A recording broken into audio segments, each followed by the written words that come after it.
புயல் அடிக்குது. அடிக்குதா? எவ்வளவு பெரிய புயல் அடிக்குது? நிறைய துக்கம், இது ஒரு பெரிய புயல். பயம், பெரிய பெரிய புயல். அந்த பயத்தை நீக்கி போடுறதுக்கு ஆவதே இல்லை. சோதனைகள் என்ற புயல் வருதா?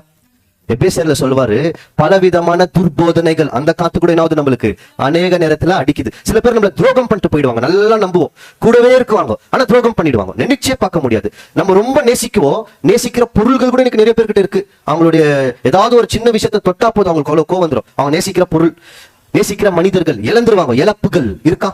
லாஸ். நிறைய பேர் இன்னைக்கு பிசினஸ் பண்றேன்ட்டு இழந்துருவாங்க, லாஸ் ஆயிடுறாங்க. அப்போ இழப்புகள், இதெல்லாம் மனுஷனுடைய வாழ்க்கையில் என்னடா?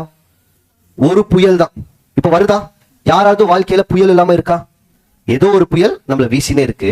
ஆனா வீசுற புயல் என்ன பண்ணுவாருன்னா, இந்த கழுகு என்ன பண்ணுது? அதுல மாட்டுதா அல்லது அதுக்கு மேல போயிடுதா? அது எப்படி தெரியுங்களா மேல போகுது? அந்த புயலை பயன்படுத்தியே மேல போயிடுது. அப்ப நம்மளுக்கு பிரச்சனை வருதுன்னா, நம்ம பிரச்சனைகளுக்கு மேல போக வேண்டும் என்றால் எதை பயன்படுத்த வேண்டும்?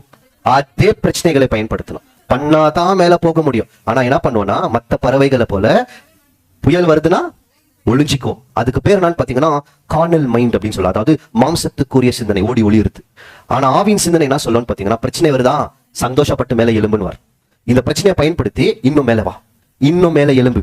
இது கழுகின் வழியா.